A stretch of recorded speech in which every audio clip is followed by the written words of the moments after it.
All right, welcome in, everybody. It's the latest edition of the Last Word on Sports Media podcast. I am the somewhat capable host, TJ Rives. He is Mike Gill, my co-host, my colleague.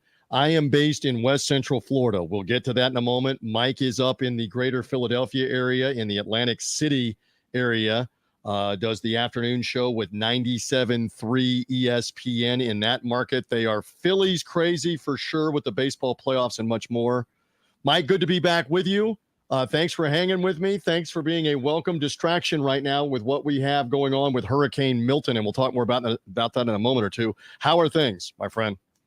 Doing good. Getting ready for the Phillies tonight. 5 o'clock. Got to talk about that. These times, Major League Baseball putting out awful job by MLB. Highly critical of them for these times. We've got last night we had Kansas City all over my screen. YouTube TV coming up big with the dual screen. Royals, Chiefs, back and forth I went. So kind of like our screen right now if you're watching on YouTube. If you're checking us out here on social media and on YouTube, it's the Last Word on Sports Media podcast, and we come your way on Tuesdays, and we do this here in live form, and it's also on the podcast feed. So if you're only hearing the podcast, come see what we look like, as I like to say, following him at Mike Gill Show, following me on social media at Buck Sideline Guy, B-U-C, Buck Sideline Guy. No, I still don't want to talk about the Thursday Night Football collapse of the Buccaneers, where Mike Gill, let me do a quick impression. As Kirk Cousins completed that pass over the middle in overtime, there goes my post-game show on Buccaneer Radio as he ran into the end zone and went from the winning line. It happened to me with Kirk Cousins the week before on the Monday night game with you go from the winning locker room, everybody wants to talk, everybody's in a great mood, to it's as if you have the plague. Get away from me. I don't want to say anything to you after this defeat. So anyway, follow me at Buck Sideline Guy, B-U-C, Buck Sideline Guy. So much to cover. College football, the NFL. We have a controversy involving one of the most prominent women sports writers and information people and advocates for women's sports, Christine Brennan. And we'll get into this coming up a little bit from a media standpoint. We got so much to cover. ESPN has now announced they have a new NBA insider. Yeah. By the way, that happened on Monday, right, with Shams. And Adam Schefter went ahead and flexed his muscle on Tuesday morning before we did this show and this podcast, and went ahead and blasted out that the New York Jets have fired Robert Saleh, the head coach. Yeah. Just to let everybody know, I'm the ultimate insider still in all of the big sports. Well, I know there's been a lot of discussion as Woj let his Woj bomb out that he was leaving on who would replace Woj. But then the discussion has kind of come up, TJ, to what is the value of a newsbreaker? What is the value of a Shams or a Woj to your brand? How, Woj was getting paid $10 million. Is he generating $10 million of revenue because he tweets 30 seconds faster than Shams did? And then the team confirms it 5 minutes later. This has been an interesting discussion in our little media world here of what is the value of a newsbreaker? Why does ESPN value having that guy tweet something out? By the way, on a platform that they don't own, right? The X platform is not their platform, yet Correct. They value getting it out there before anybody else does. What value does that bring to your product? Or that's a great topic here initially. All right, so we'll get more into that situation. Again, let's begin with this, because as we do this, you and I do this late morning on Tuesday. We are most concerned in our area. Sports is secondary, sports media is secondary. The other stuff is fun and games. It is Hurricane Milton headed right for the west coast of Florida, somewhere on the west coast of Florida. Mike is showing the video audience that's watching us on social media the current hurricane track as of a couple of hours ago, that this thing, and Mike, you can even enlarge that if you're able to. I don't know how much more you're able to make it big. Well done there on the fly. This thing is a Category 5 hurricane right now. The best way that I can describe this is if you think your car's going fast on the interstate, go to Indianapolis and watch the cars go around at 200 miles an hour, or Daytona and watch the cars go around at 200 miles an hour. So the difference between a Category 2 or 3 hurricane And that's the best way I can explain it, Mike. And a Category 5 hurricane is a Category 5 is the Daytona 500, is the Indianapolis 500, and they're very dangerous. Now, the good news is it is supposed to lessen. That's about the only good news. And the current track is coming right at the Tampa Bay area or maybe south of the Tampa Bay area. They don't know for sure, Mike, right now. So several things. The first thing is we're being vigilant. And as we do this Tuesday, if it looks more and more as Tuesday afternoon becomes Tuesday night that this is coming our way, we're evaluating, do we evacuate? In our case, we are more inland away from the Florida coast. We are not in a flood zone. And we have a newer house with a new roof on it, et cetera. So we'll evaluate whether we're staying here as Wednesday afternoon becomes Wednesday night, because this is supposed to be bad Wednesday night and Thursday. I can tell you, Mike, and the audience, that there are hundreds and hundreds and hundreds of thousands of people that evacuated on Monday and are evacuating today. Probably several million by the time you get to tonight have left this general area and Central Florida and are headed north and away from it, trying to get to the northern part of Florida or into Georgia, into the Carolinas. I know a lot of people that went to the Carolinas to get away from all of this. So there we go. We're mindful of that. So several things as you and I come back here on the pod to keep in mind. Sports are secondary, but the Buccaneers, for example, they are slated to play the New Orleans Saints. That is in New Orleans, and the Bucs have already gone to New Orleans in advance of that game. They are setting up remotely there to practice, to prepare, to play the Saints Sunday in the Superdome at 1 Eastern time at noon local time. So they're going to spend the whole week there out of the way of Hurricane Milton. I was told just a little while ago the Buccaneer travel party did land in New Orleans this morning. They took off this morning. Tampa International Airport is now closed. All of the area airports are closed. The Orlando Airport, I'm told, will be closing later today. No flights in or out, obviously, today or tomorrow.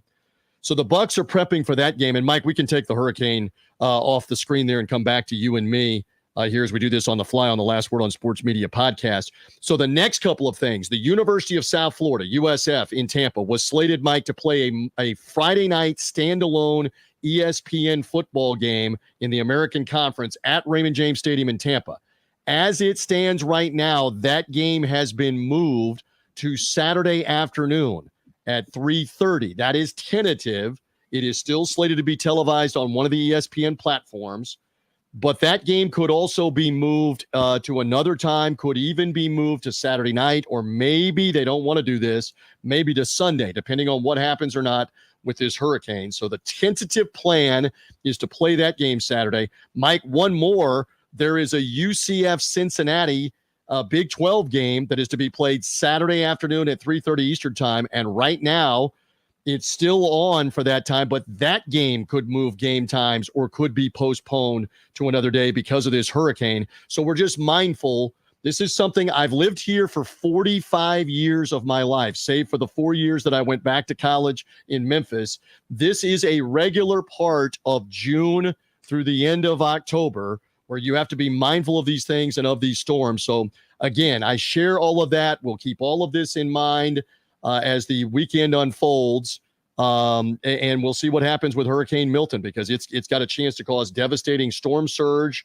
and other flooding problems on the west coast of Florida, and we'll see what happens after that. I said a lot there, but there's a lot of fluidity. There's a lot of movement right now on what may or may not happen with some of these games, et cetera, Mike. So we just got to be mindful. I vacationed down in Clearwater. I've been watching video. There was a video I saw on YouTube last night. It was like 2.5 hours long. A guy just literally walked over the causeway and then walked to the roundabout and went down Mandalay, down past, all the strip on Mandalay, all the way down to the Palm Pavilion, and then back up the side streets.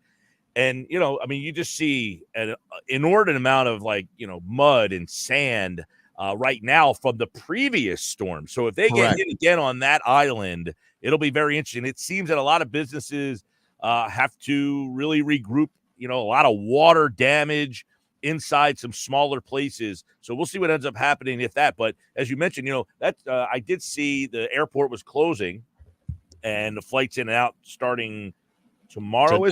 Today it's already closed. Correct. So that was one of the concerns was you're running out of gas down there, right? Correct. There's a lot of places that are running on gas shortages. I've seen the video of people trying to get out of those areas. They've opened up the shoulder lanes for people to get out. You guys deal with that a lot. We went through Superstorm Sandy here a couple of years ago. It just kind of missed the area that I am in, but about an hour north of us got hit pretty good. So we'll see what it ends up doing to the schedules. Yeah, that's secondary. It is, and you're mentioning the beaches. Again, all the way up and down west coast of Florida, they have been mandatorily evacuated. Sunday, Monday, told get out. This is life-threatening stuff. Yep. Because, again, storm surge from the Gulf of Mexico might be 8, 10, 12 feet. That is not survivable if you're in any kind of a residence, any kind of a low-lying area. And you're looking at serious life endangerment if you don't leave. So again, over 500,000 people evacuated Pinellas County Sunday and Monday, which is St. Pete and Clearwater.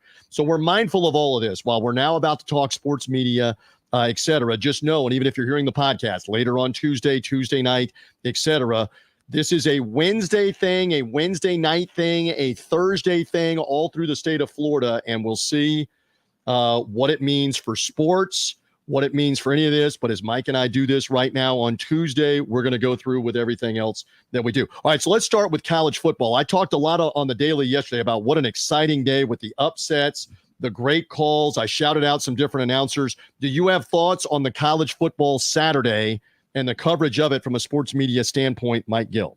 I will admit, Saturday I was wrapped into the baseball. Got you. The Phillies played on Saturday, so I was watching that. I will talk about the announcing and the coverage of the baseball. I did see a lot of wild upsets, obviously. Do have a little bit of the ratings story. Oregon, Michigan State, 2.8 million for Fox most watched telecast of the day. They're saying in the adult 18 to 49 demo, for whatever that's worth for them, peaked at 3.5 million viewers. That was a late night game. Up over 22%. So the story for college football remains up.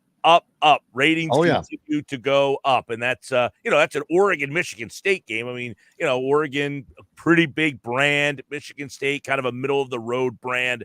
But, yeah, so it continues to go up. I would imagine once these other ratings, that's a Fox game. Fox put out the ratings for that game. I imagine we'll start to see some more things. But not a great slate this weekend. But you did have some wild upsets. But no doubt. So what I'm curious, Vanderbilt was not on what channel was that? SEC? It was on the SEC network, correct? So it was not on one of the big network. Well, not on one of the big networks. But I'm curious, what did Penn State, UCLA do on Fox in the early window? CBS had a blowout Big Ten game, Ohio State and Iowa. But the primetime Arkansas upset of Tennessee, Mike, as I shared the stat, you had the Vanderbilt upset of Alabama. You had Arkansas beat Tennessee. That's the first time in over 40 years that two top 5 SEC teams lost to an unranked team on the same Saturday afternoon or evening. So shocking upsets. I'm curious we don't know the info on what the Alabama-Tennessee game did. The Michigan-Washington game, NBC primetime, was wild. That's Ian Eagle and Todd Blackledge calling it as Washington won in the final minutes, beating Michigan in the national title game rematch. So I'm curious what these ratings are, as you mentioned, because the baseball was still playing out. The Phillies Mets game 1 played out in the afternoon, and then if I'm not mistaken, the Yankees-Royals game was later afternoon and early evening, correct, on the baseball timeline. So I'm curious as to how those games did, and they were on Turner, correct? Not on an over-the-air network like Fox. I know the baseball. Well, the National League, the Phillies was an FS1. That was FS1. Okay, thank you on that. And also the Padres and Dodgers, right? Because the National League games are on Fox and FS1.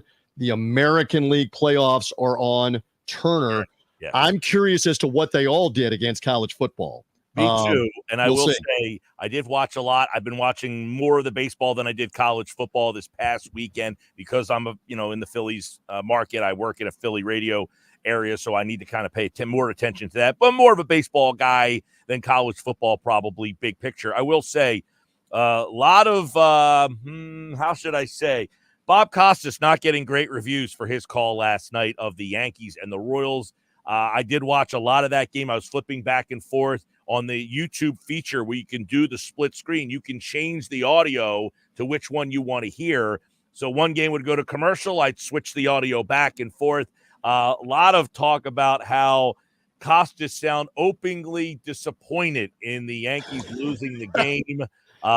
You can find clips all over on that. And I can confirm, listening to it, not great, man. This is like the third straight year now that Costas has gotten less than glowing reviews for his play-by-play. Well, and he's done some occasional play-by-play during the season, as he has the last few years for MLB Network or for Turner. And I love the whole announcer bias thing, because like Joe Buck and Troy Aikman were joking about it Monday night for the Chiefs, that, everybody's blasting us that, it's a Chiefs love fest. We get one Chiefs game a year. We're working everybody else. Well, this is funny. Did you see this? Adam Amin tweeted this out. Right. And basically, it is a montage of Phillies fans and Mets fans saying that equally, the broadcasters are, and I'll pop them up on the screen here for the people watching. But here you go. You got the announcers on FS1 during the Mets-Phillies game. It's A.J. Przinsky and Adam Wainwright, and Adam Amin call such a one-sided game for the Phillies. Okay, so that's the first. That's that guy. That's that guy's take. Yes. Right. Next tweet is it possible for the major leagues to not have commentators for games where they openly hate one team? Every time Amin and Wainwright do a Phillies game, their anti-Phillies bias ruins the game. So that's a second take. Now we go to another take. Why would they give FS1 the series? They are clearly biased as heck. Adam Amin is literally gobbling the okay, they said it a little differently than that, but I cleaned it up. And then a fourth one, can Adam Amin please not openly go against the Mets? There you go. So there is fandom in a nutshell right there. If you believe going in the announcers hate my team, you're going to see all of it wrong. Because back to Costas, there was a spectacular double play Monday night in the Yankees loss to the Royals, which was going head-to-head with the Monday Night Football game. Here we go again, Mike, on the Last Word on Sports Media podcast. We want to know, did that Yankee game even put a dent in Monday Night Football? Probably not. But there's a spectacular double play turned by Bobby Witt, the shortstop, and the second baseman. And Costas called it more like the Yankee announcer going, oh, tough out for the, do you have it? Tough out for the Yankees or whatever he did, instead of going crazy for the Royals. That's what a lot of people are honing in on. Yeah, I have that call for you. This is, right. The Costas call. And some kind of suggested that he had disappointment in his voice, that the play actually, that. Let's listen. Let's listen for ourselves. Hit the short. Witt gets the force. Can they turn two? Yes, they can, and it's just the point we were making. It's not Giancarlo's fault. A near base hit, couldn't beat it out at the other end, turns into a double play. All right, so there you go. You hear I can tell.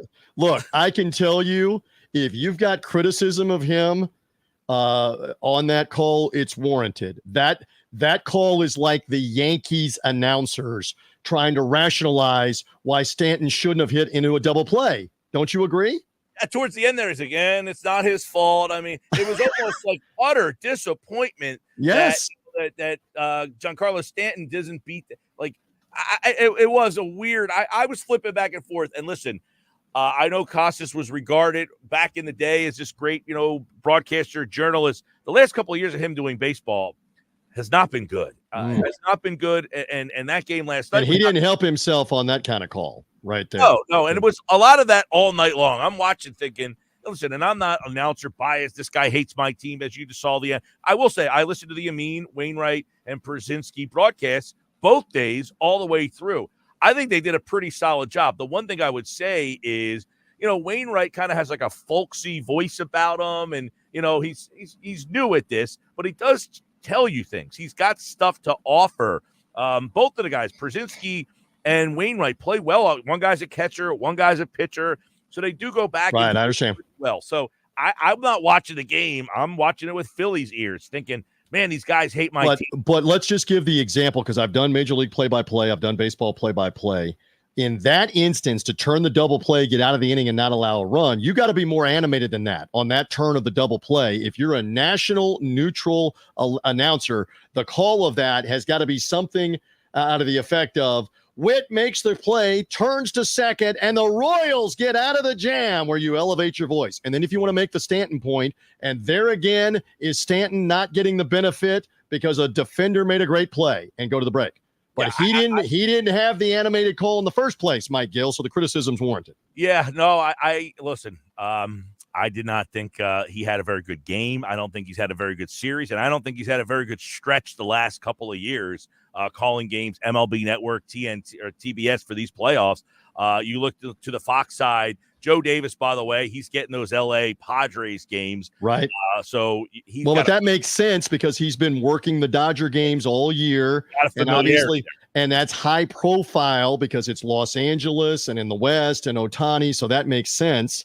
Yeah. And we'll see. I'm curious as to whether this got swallowed up by the college football and the NFL. I mean, just ratings wise, you're saying. Right. Just as an example, on Thursday night, you had that dramatic Mets Brewers finish game 3 of the wild card. The Mets are the number 1 TV market in New York. I know Milwaukee's not a massive market, but that game got around like 4 million. Not bad. 4 million on ESPN. And most watch wild card series ever on the ESPN platform. So that's one way to spin it. And again, if John Lewis was here from the Sports Media Watch podcast, he would tell you they've been measuring now out of home for the last 2 or 3 years. So everything before 2021 can't be viewed the same as everything before 2021. Everything before and after is different because you're measuring more audience right now. Knock it up by about 15 to 20% with the portable people meter. You're measuring differently. So the fact that they're spinning, it's the most watched wild card game, we get that. But here's the thing, the Buccaneer Falcon game, not major markets. That's a regional NFL game on Amazon streaming, and it got over 13 million people watching on streaming there. Here's a question I have, and John Lewis might know the answer to this question. I don't know. He mentions the out-of-home boosting the ratings, but I would ask this question. There's a lot less cable subscribers. So doesn't it kind of even out?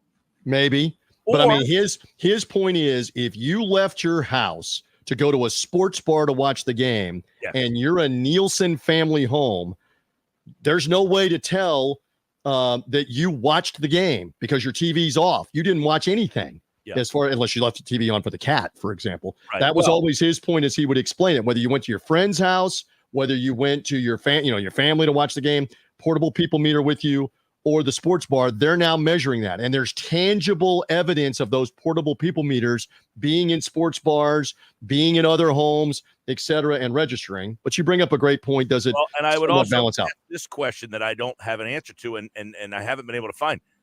Does YouTube TV count in the ratings? Does Hulu count in the ratings? Or is these just cable subscribers that watch? If they're not Nielsen rated, you're asking. They're not Nielsen rated. Hulu, not Nielsen rated. YouTube, right. How does it factor in their stream of it? That's another great point. But in any event, the overall point is let's see when these ratings come out later today. And again, we'll have the daily throughout the week here. And I'm keeping an eye on it in real time. All right. We're doing this to now. See what the baseball did or didn't do with the NFL. Hey, let's move to the NFL Sunday, where again, 9 of the 12 games on Sunday, starting with the London game, the Jets and the Vikings, won by the Vikings. 9 of the 12, Mike, came down to the final possession, if not the final play of the game or overtime. So the NFL had a best-case scenario on Sunday with a lot of crazy finishes, whether you're talking about Houston's last-second field goal to beat Buffalo, the Cardinal upset of the 49ers, or the Sunday night game that was delayed by lightning. It didn't start until after 9:45 Eastern time, and we're showing the video audience as we do the show on YouTube and on social media that NBC, Comcast, they're touting that Sunday Night Football had over 20 million viewers on average, and it had to have peaked at more than that when Dak Prescott threw the winning touchdown in the final 30 seconds for the Cowboys for that delayed game. So a tremendous number again of over 20 million, probably over 22 or 23 million watching at the end. But just a dramatic day across the board. You got a couple of thoughts on the NFL Sunday, because I got to watch a lot of it with the Buccaneers being off this weekend after the Thursday night game. And I brought up a lot of things on the daily yesterday, but what are your thoughts on the NFL Sunday in combination with, I know you were watching the baseball as well?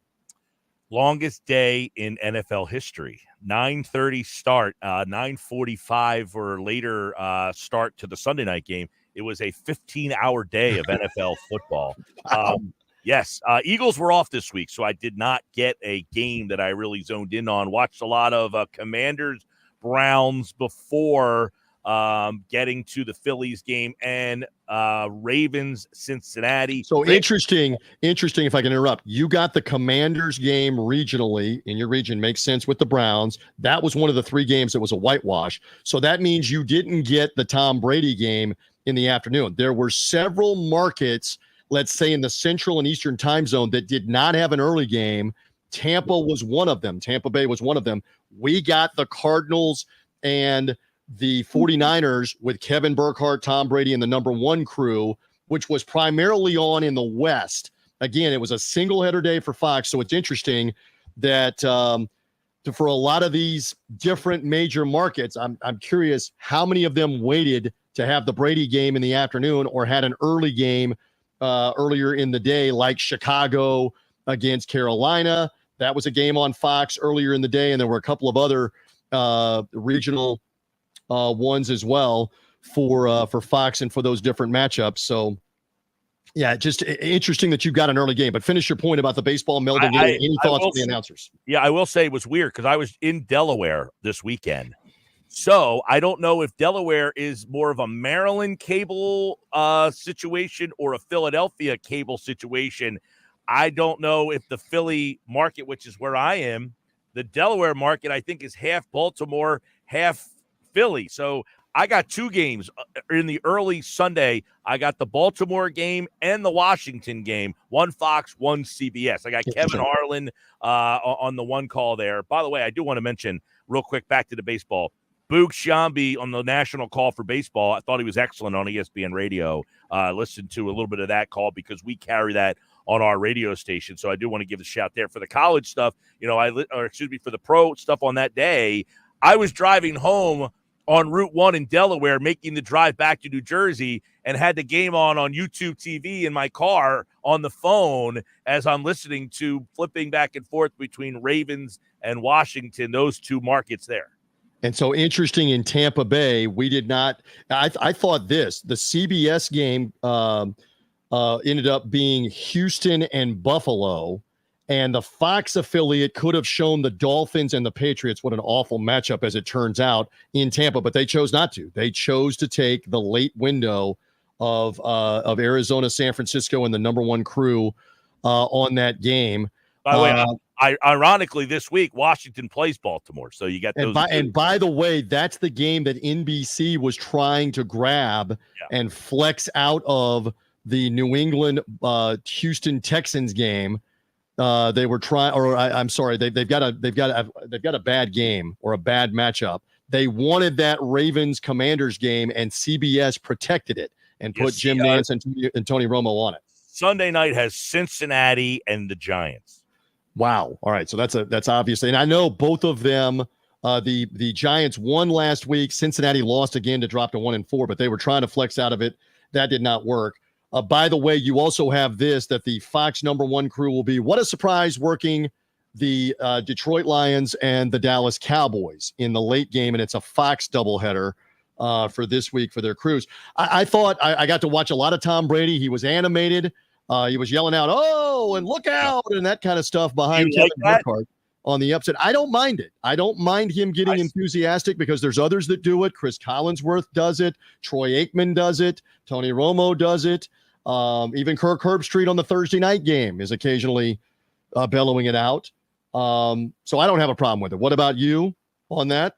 On interjecting? I did see a lot of people critical of him because he was doing that often. It almost seemed like every other play. I did full disclosure. I did not see a lot of Brady this week. I did not check that game. That game was not on in my market. So I have been critical of Brady, and it's not because I think that he can't get better or that he stinks. It's because when you're number 1, you should be judged as number 1. Again, I got to hear a lot of Greg Olsen this week. He was paired up with Jason Benetti on the game that I was watching, and Olsen's excellent. Benetti, by the way, very good. Yes. He is very good at the baseball And this is the first time I really got to get into a game with him on football because he was replacing Joe Davis this week.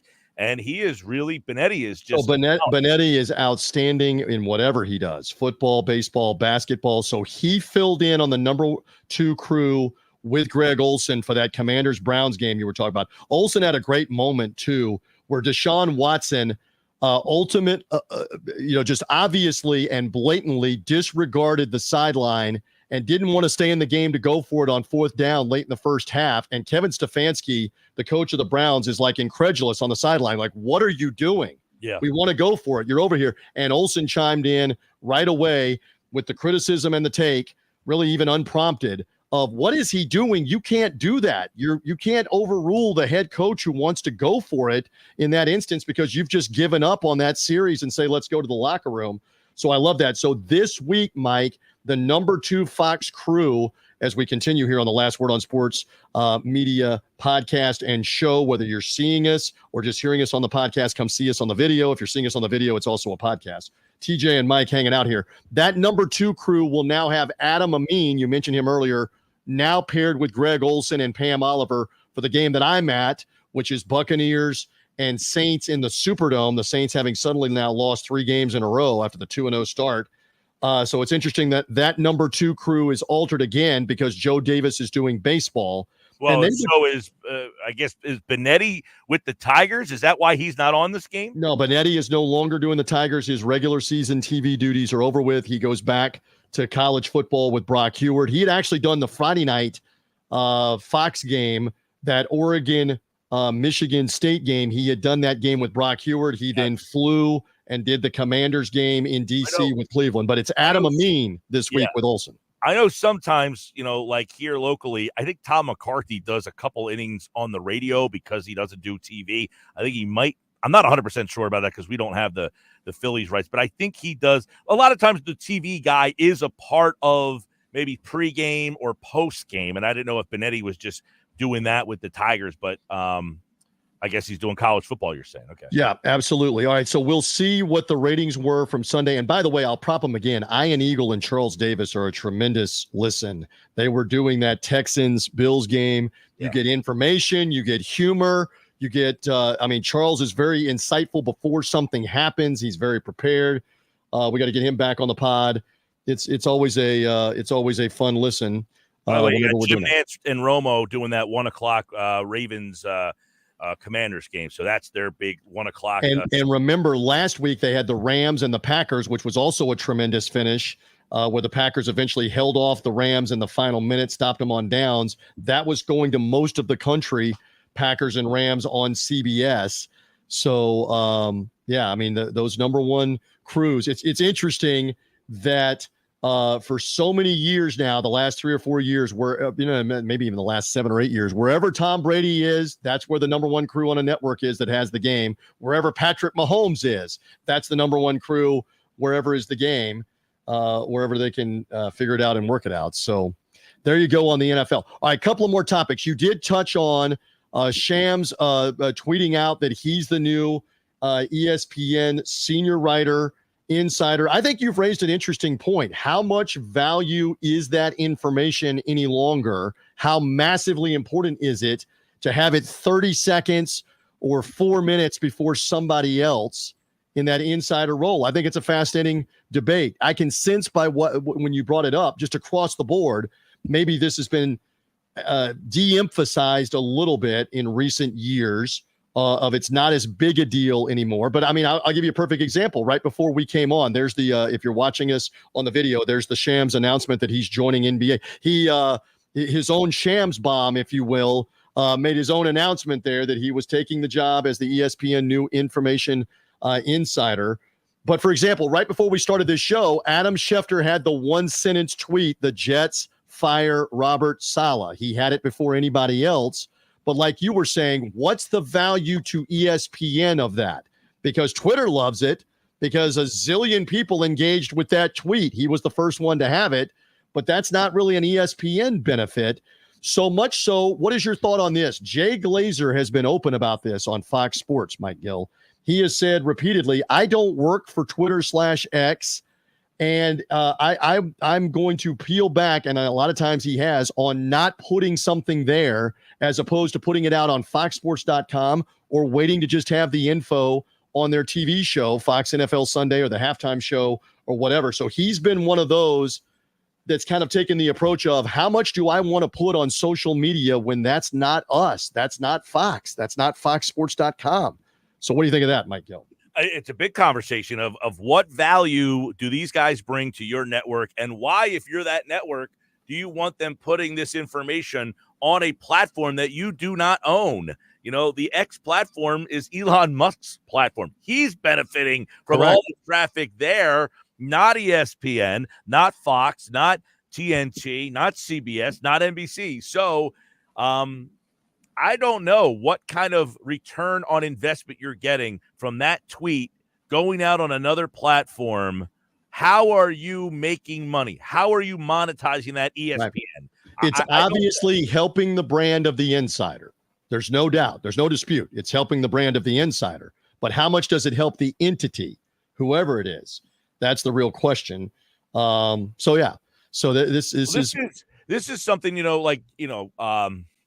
for whatever reason, in the NBA and the NFL world, baseball isn't as big on ESPN's hierarchy. And the NHL, I don't know that anybody can name the top NHL newsbreaker. I don't think ESPN really has their they utilize a couple people. Emily Kaplan is one of them, the female that does stuff. But Bob McKenzie is a guy with TSN in Canada that's kind of the Schefter or the Jeff Passan or the Jay Glazer, if you will, or the Shams of hockey. But you're right. They're not nearly as prominent. Hockey guys that are not, Frank Cervalli, Elliot Friedman. If you're looking for hockey stuff, you're generally going off of the ESPN platform, even though that is one of their, broadcasting partners. They do not have that big newsbreaker. So what value do they see? I think it's a fascinating conversation. And by the way, others have brought this up in where, you're thinking about, okay, you got rid of Woj, you got out of $10 million of paying. Do you need to pay Shams an inordinate amount of money to be the guy who tweets first? Obviously, ESPN finds value in that, and they're saying, we want to put on that bottom line, according to ESPN's Shams Charania, this has happened. So it's definitely it will be a bigger deal in their season when he's on their pregame coverage, their ESPN NBA countdown, their game nights, when he's got the info and the intel and is on their platform, is on their network. It will be a bigger deal. But you bring up a great point about social media and what is the real value of that. And Woj was not, a great television presence. He did not, come off well on television. Shams, 30 years old, a little bit more energy, a little bit more playful. He does the McAfee show. How much did that play in? That did McAfee say, I want this guy? McAfee was openly advocating for him. And why wouldn't he? That's his guy. He's the one who basically, I don't want to say found him, because Woj found him, but McAfee's the one that put him on a platform. But he also does, Up and Adams. He's on the Kay Adams show a lot. Right. See that dynamic there. So yeah, I don't know that that's going to be anymore, because he's getting a deal with ESPN to probably not be on anywhere else. Right. Sharing the info. I still want to know, and then we're about to move on here on the LWOS Media Podcast. TJ and Mike Gill with you on this Tuesday. Whether you're hearing us in podcast form, come see the video on social media. Follow him at Mike Gill Show. Follow me at Buck Sideline Guy, BUC, Buck Sideline Guy, for the Tampa Bay Buccaneers to come see the video show. I still want to know, what's that black book, those contacts that Adrian Wojnarowski, what's that worth? Woj's contacts to league executives, team executives and coaches, ex-coaches, player agents that are all confidants of his, and how he got all that information. He built that network of people over the course of the last 15 plus years. Yeah. What is that worth? Who's going to utilize that now? I don't know. Curious about that. I give credit to Jim Rome, had Woj on the show yesterday. I wonder if he asked him, how does he feel about I didn't hear it. I didn't either, but I did see that Rome put out a tweet saying that Woj was on a guest on the show yesterday, 2:20. So if you want to go find a podcast, was he asked, hey, what is your feelings about Shams getting that job? But we talked about this a couple weeks ago. Shams was the guy to get this job. Passan, these other stories. Now, ESPN did confirm that Passan was in consideration. Do you think they were negotiating with Shams and using that as a negotiating leverage thing, that if you don't want to take our offer, This is as wild as this scenario is. This is what we might do. It smacks a little bit of that of negotiating leverage by ESPN. Fair question. If you're Jeff Passano, were you really excited about making that move? I don't know. I don't know either. He's a baseball guy. Do you pay more because you're covering the NBA? Certainly they have the NBA all the way through to the NBA Finals, and it's a bigger property for ESPN than what Major League Baseball is. That's one point to make on that, but I don't know. And you have a longer broadcast partner, right? The rights deal is longer in the NBA, so you're on better ground longer in the NBA. All right, a few minutes left here. By the way, let's do a quick pop for our friends at TicketSmarter. You see it on the bottom of the screen, ticketsmarter.com, the TicketSmarter mobile app, whether it's all these crazy, wild, important college football games. We got the Red River rivalry game coming up, Oklahoma and Texas. That's going to be Chris Fowler and Kirk Herbstreit calling it nationally. By the way, nationally on Compass Media Networks, they'll have the radio call with Greg Daniels and Chad Brown from Texas, from the Cotton Bowl. Mike, I've been to that game. It's been just before the Twins were born. It's been a while, but the Oklahoma-Texas game is some scene. Half the stadium crimson red, half the stadium burnt orange. They have played that game for 100 years now. It's crazy how much interest there is in Oklahoma and Texas football. So they come together. That's the big national game. So whether it's that game, Oregon, Ohio State, a massive game this weekend in Eugene, all of these different games that are going to be going on across college football, or the NFL, like we talked about, Lions against the Cowboys, or that Commanders-Ravens game. Any of the biggest matchups in pro college football, the baseball playoffs, use TicketSmarter. TicketSmarter mobile app, best prices on the secondary market with their algorithm, most competitive prices that you're going to find. Your purchase is safe and secure, and you're not going to get in. I saw the tickets for that Oklahoma-Texas game. You're not getting a lower-level single seat that's any good for under $300. Sorry, in Dallas. $300 or more, take $20 off with the promo code LWOS20. $20 off your order of $300 or more with TicketSmarter, the TicketSmarter mobile app. Baseball playoffs, they're moving to Kansas City for the Yankees in Kansas City. Your Phillies taking on the Mets in New York. The Dodgers are about to go to San Diego. If you're looking for any of these tickets, the Tigers are about to host the Indians with that series 1-1. If you're looking for MLB postseason tickets, Mike, same thing. Promo code LWOS20 will save you $20 off an order $300 or more. Go to TicketSmarter, get in the game, think smarter, TicketSmarter, and the TicketSmarter mobile app. A few minutes left. What else? You have something else you want to cover? Because I've got one more topic that I want to jump in here on. Anything else that we haven't hit? Lead right into your topic real quick. We've been talking about WNBA ratings. The ratings for Friday night, ESPN2, Liberty Aces, two of the big teams in there, 994,000, Lynx Suns, 885,000. So under $1 million for both, but, still hanging in there. That's a Friday night, not up against the football games. And we're curious because they ran Sunday afternoon again for the elimination game where the Liberty eliminated the two-time defending champion Aces. Did that just get lost in the NFL and the MLB playoffs on Sunday? And we'll wait and see on the audience. Again, it's good audience. It's not as good as what it was with Caitlin Clark there. That's now obvious what she brought to it. As we get into our final story here, I'm very interested because right in Atlantic City today and all over, college basketball, the MAC championship, you and I called that championship game here in Atlantic City. They're having their media day in Atlantic City today, as many leagues are. I'm very interested to see. Everybody jumped in on the women's basketball. Can college women's basketball sustain the momentum that they had last year? Sans Caitlin Clark. Can Kate Becker, the girl, the young lady who carries the ratings for that? You got great teams, great stories. South Carolina is going to be awesome. UConn, always very good. You got stories, but are they strong enough to keep the ratings that they had? Very valid point. Juju Watkins is the player for Southern Cal. She's a fantastic sophomore. She was a freshman last year. She is a star.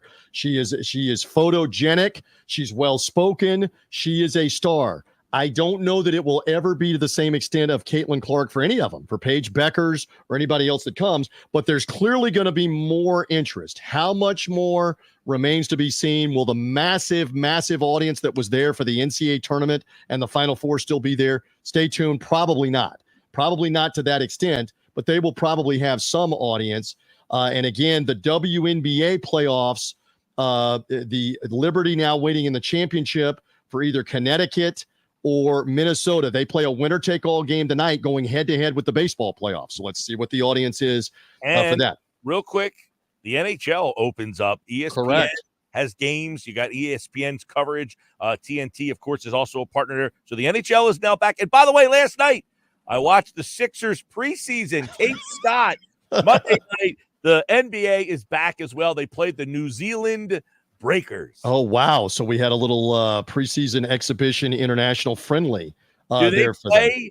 Do they play exhibition? What do you have? Orlando Magic games? Orlando Magic. I'm sure they do, but I think I've mentioned this to you before. Tampa, St. Pete, Clearwater used to have some interest when I was doing radio for a long time in the 90s with Shaq and Penny on the Orlando Magic.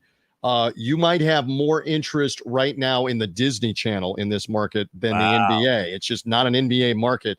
And part of that is, by the way, is the whole Bally's controversy of the last couple of years, where if you have Hulu, if you have YouTube TV, if you had Dish Network, you weren't seeing any of the Orlando Magic games in our market, home or away. So who knows? But anyway, the WNBA is going to start soon, but the NHL is also starting soon. What is it? The Florida Panthers begin defense of their Stanley Cup Tuesday night on ESPN. With the opening game. They got an opening triple header, right, on ESPN for Tuesday night, right?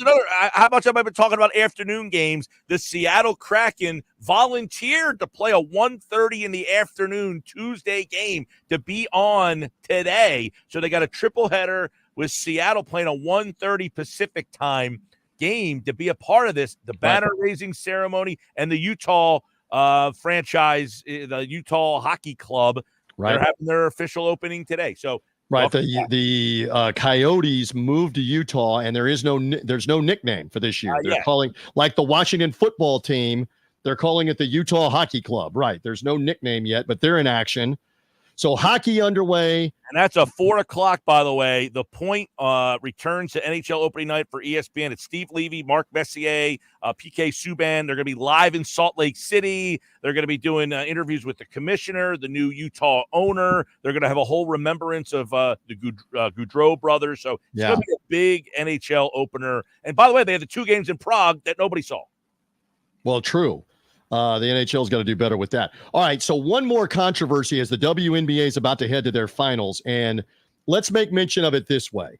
The attention, the focus that Caitlin Clark brought to the end of the NCAA basketball season, fantastic for the game. She then brings massive attention, obviously, to the WNBA. What did I see? The final stat that of the 27 most rated, most watched WNBA broadcasts, including the lottery, the draft, including the draft and her games, 26 of the 27 are Caitlin Clark Indiana Fever games. Massive influx of audience, more people caring about this and watching this. Now, there was controversy a couple of weeks ago when the Fever were playing against Connecticut, and the player's name, she's one of the better defensive players in the league, Dejanay Carrington, ended up poking Caitlin Clark in the eye, and it looked pretty obvious from the replays that while she was trying to block the ball, that she seemed to follow through and poke her in the eye. Now, Clark was above all of it, took the high road, didn't blame her.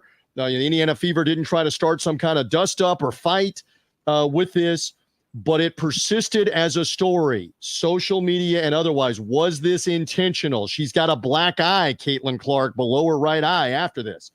So one of the premier female journalists in this country, and notice I said journalists, hard-hitting reporter, journalist, old school, going back to the 80s when women were basically not allowed in the locker room to cover anything, Christine Brennan went to go and cover this story about the Caitlin Clark phenomenon and was this intentional? And she's also writing a book, Mike Gill, about Caitlin Clark. So suddenly everybody got defensive with the Connecticut team at the line of questioning. because Christine presented the video evidence. Looks like you did this intentionally. How do you respond? Giving her a chance to respond. So we'll put it up on the screen. The WNBA Players Association, in what is an utterly stupid move, and you can even make that bigger if the audience can't see it. You can blow it up as well. They now want to banish Christine Brennan from covering the league, Mike. They don't want her to be able to ask questions. They don't want her to be able to be around. That they even used the phrase we call BS. This is on their behalf. We call BS. And then on the second part of it, you can take a look at what they're saying. Unprofessional members of the media like Christine Brennan, you're not fooling anyone. Again, this is a woman who, when she was working for the Washington Post in the all men's club of sports media, sports writers, sports journalists, had to fight every bit of harassment, every bit of you're not allowed in the locker room. This is who we're talking about. She is an acclaimed member of the media for 40 years, a champion of women's sports for 40 years. This is who the WNBA Players Association is going after stupidly. There is my take. Give me a take on this and the controversy, and it'll also relate to Sarah Spain coming up here in a moment. But go ahead. What's your take, Mike? Yeah, I mean, listen, Christine Brennan, for many people who don't realize, I mean, as you mentioned, a journalist, she has been an advocate for women's sports, championing them in a time where nobody was giving them the time of day. Here comes this opportunity for the WNBA to get some more. Listen, they have bungled this whole Caitlin Clark, WNBA, all of the notoriety and acclaim that they're getting. They have absolutely bungled this. For whatever reason that you want to come up with, the league has done an awful job. The scheduling we talked about, you're putting games on Sunday afternoon against the NFL. Awful. It's been awful all the way. It's almost like they don't know how to handle the amount of attention that they're getting, Yep. and they have done nothing but drool down the front of their shirt. And one more step, it's almost like resentful, jealous behavior, stupid, immature behavior. That this league was still important before Caitlin Clark was there, and it's just like a territorial thing. It's just stupid. All right, so now this escalates because Christine Brennan went on a podcast, a video show and podcast with former ESPN personality. I don't even know if she's still on ESPN. I don't think so. In Sarah I don't Spain. believe so. This is her own venture that she has. She invites Christine Brennan to come on and explain what's happening, and they have a back and forth on that show. Subsequent to that, Christine Brennan, Sarah Spain, then reports that Christine Brennan filed a complaint with the WNBA of what went on. And Christine Brennan immediately comes out, and you put the tweet up there. I apologize. It's okay. So that's okay. But so Sarah Spain says Christine Brennan complained to the WNBA about her treatment. Well, there's a big problem with this. Christine Brennan fires back and says, "Hi, Sarah, this is inaccurate. It is false. I've not filed a complaint. I have not contacted anyone in the league. Your sources are wrong." Well, what did you think that Sarah Spain, who had Brennan on the show, they must have had a relationship, right? Don't you think she would call and ask if this Look what she says. Look what Brennan says. You and I have a long and good relationship, which is why I enjoy speaking with you. Why didn't you call me before you posted this? So Sarah Spain then backpedaled and said, "I should have called you, but I basically stand by the report." What report are you standing by? The person involved says, "I never called to complain to the WNBA about any of this. It's a non-story. Check with her." So now I'm sorry. I mean, again, I don't work in public relations for Christine Brennan, but she is so decorated and has so much credibility for covering women's sports and what she's had to endure to cover sports in general. I'm believing her 100 times out of 100 in this controversy. My question is, with Brennan, the genesis of this is she asked this question of Carrington, and I guess people felt it was an unprofessional question to ask. You know how many questions we hear on a daily basis that you're like, are you kidding me with this? Now, that being said, even if you thought it was a outside the lines question to ask, what was she trying to gain from asking a question, which we clearly saw something happen in the game? And all Carrington has to say is, "No, I know it might look bad, but hey, listen, I didn't mean to." And, I'll tell you what's going on. This is obvious. You're pulling the veil back again on the envy, on the immaturity, on the jealousy of what's been going on frequently throughout this season. There's a ton of it as it relates to Caitlin Clark. And yes, Christine Brennan is writing a book about Caitlin Clark and her first season. I get that. But these are, your point, legitimate questions. And now we got a questioning of the questioner. And we've got Sarah Spain, who's somebody that's benefited from Christine Brennan and a lot of others that were trailblazers in the 70s, the 80s, the early 90s, making a career for a lot of women across the board. They should be the last ones to be engaging on this. All right, final moment or two. Did we leave anything else out? Yeah.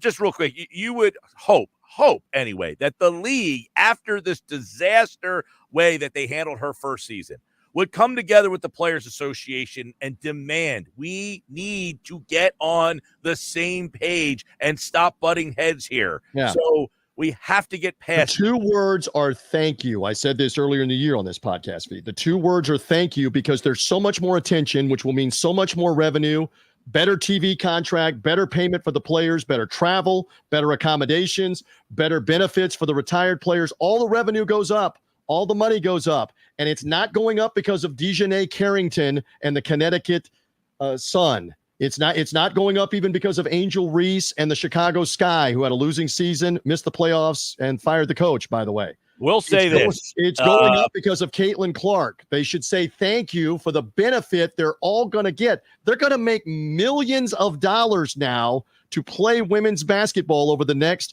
couple of years. Salaries escalating because of the attention. We'll see. Joe Pompliano, the Joe Pomp Show, he had Ethan Strauss on there in a recent episode, so I urge you guys to go watch that. He says the WNBA economics are fascinating.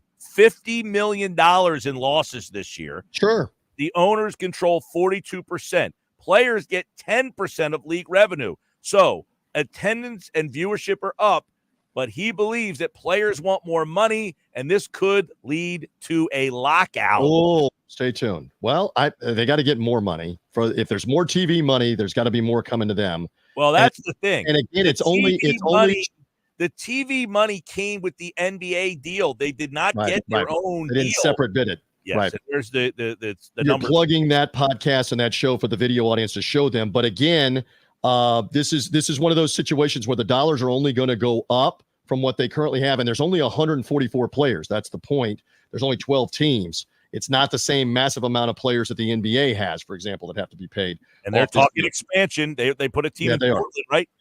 And they're talking about Toronto and other places. All right. So we've covered a ton. Again, follow, subscribe on the podcast feed, Apple, Spreaker, Spotify. Follow us on social media for the video pod. Anything else in closing, or are we good for another week while we wait out what's going to happen with Hurricane Milton here and evacuations and all of that? Anything else, Mike Gill, in your world? I will say, prayers to you guys down there. I did text our old buddy from the Announcer Schedules podcast, Phil DeMont Mullen. He assured me that he is doing okay because he is in the mountains of North Carolina. So I wanted to say hello to Phil. I texted with him the other day. Tomorrow on the Daily, I'll get ratings updates. Beautiful. Hopefully, and anything that else happens, we're all the other news. Great stuff, Mike Gill. I'm merely TJ Rives. Again, follow, subscribe to the podcast, Last Word on Sports Media Podcast. Go to lastwordonsports.com /podcast to find out more. For now, we are good. For Mike Gill, I'm TJ Rives. Thank you for being with us.